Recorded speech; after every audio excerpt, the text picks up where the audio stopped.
besar itu kayak sewa pesawat, kemudian Mm-mm. bahan bakar dan biaya pegawai itu memang turun di tengah pandemi, tapi mereka juga ada kenaikan dari beban penyusutan dan beban bunga atau beban keuangan dari Garuda kayak gitu. Nah, Mm-mm. mungkin apakah efisiensi ini bisa istilahnya menyelamatkan Garuda Pak kayak gitu, dan kira-kira apakah kondisi Garuda tahun ini tuh apakah masih akan sulit Pak? Iya, ya ini nggak bisa untuk nyelamatin Garuda gitu aja gitu. Hmm, Ya kayak yang kita tahu pendak sekarang ya dan kondisi sekarang hmm, pendapatannya berapa? 56 juta dolar sebulan, hmm, ya kan? Bayar sewa pesawatnya di masa harganya juga segitu gitu loh. hmm, Jadi tidak mungkin hanya dengan pensiun dini ini bisa survive. Ini hanya salah satu langkah yang harus dilalui kalau mereka mau melakukan langkah-langkah restrukturisasi demi maskapai bisa survive. Ya. Kalau misalnya jumlah pesawatnya mau diturun dari sekarang berapa 140-an menjadi 70. hmm, Ya jumlah karyawan juga harus dikurangi. Kalau tidak nanti headcount per aircraftnya akan terlalu tinggi. Jadi malah jadi mahal sekali per pesawatnya. Sama aja gitu. Cuman ngurangin biaya sewa, apa sewa pesawat atau dan biaya capital ownership dari pesawat yang udah dimiliki gitu. hmm. Jadi tidak bisa hanya dengan si tidak bisa hanya dengan si penawaran pensiun dini ini gitu. Hmm. Harus ada langkah-langkah lain juga.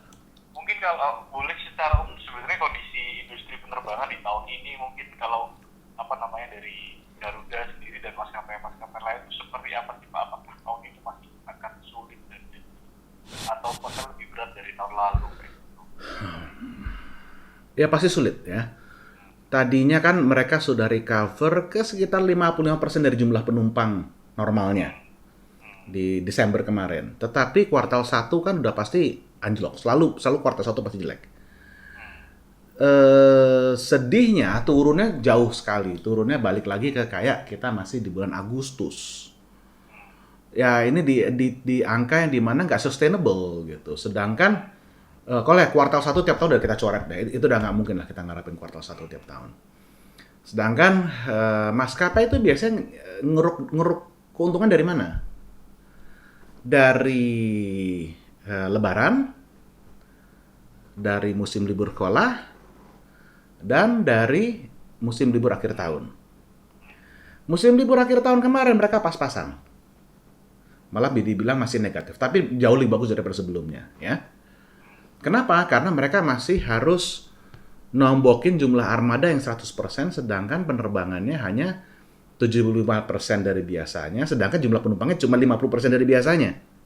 hmm, Ya bisa bayangin tuh bebannya kayak gimana, ya kan? Nah,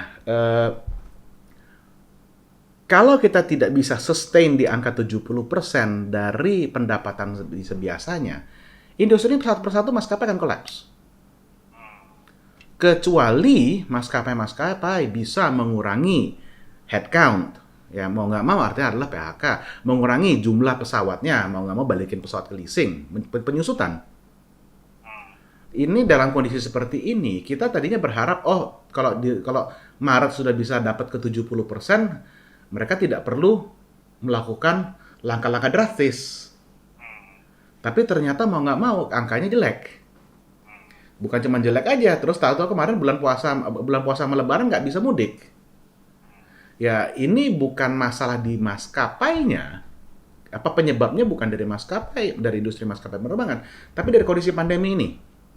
hmm, Kita sekarang sudah mencapai titik di mana kalau kita mau industri maskapai penerbangan kita nih survive, hmm, yang harus diselesaikan adalah pandeminya. hmm, Jadi menurut saya sudah tidak ada gunanya untuk kita bilang, ayo maskapai kita kasih bantuan, kita kasih, ya itu cuman buat buying time aja gitu. hmm, Solusinya bukan di situ. Solusinya adalah kita harus menyelesaikan wabah ini.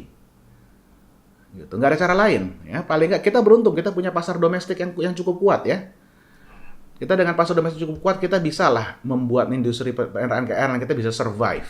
Paling nggak sebagian besar bisa survive hanya dengan dari domestic demand. Tapi itu butuh kejelasan kebijakan mengenai pandemi ini dan juga pengendalian angka di pandemi ini. Kalau enggak ya nggak bisa gitu.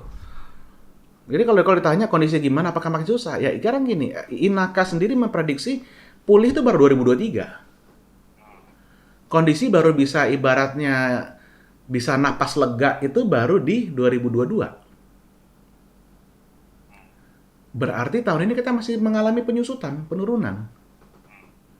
Gitu. Nah, ini kita nggak tahu apakah nanti kuartal 2, kuartal 3, kuartal 4 ini. Kuartal 2 udah bulan April coret udah. Nggak boleh mudik. Dan awal bulan Mei nggak boleh mudik. Itu kuartal 2 udah hampir 2 bulan hilang. Ya, jadi nanti masuk ke bulan Juli, musim liburan. Boleh nggak ntar liburan? Ini sudah ada sirkuler masalah pengendalian lagi di extend sampai 31 Juni dan lain-lain dan hal-hal lain-lain. Kita bingung nih. Ini bulan Juni bisa nggak nih ada kenaikan? Nanti bulan Juli musim libur sekolah bisa nggak ada kenaikan? Ya kalau nggak ya udah nunggu akhir tahun, masih survive nggak akhir tahun? Gitu. Sedangkan maskapai ini sekarang survive dengan pemotongan gaji, penundaan pembayaran macam-macam gitu. Kondisinya udah kritis gitu.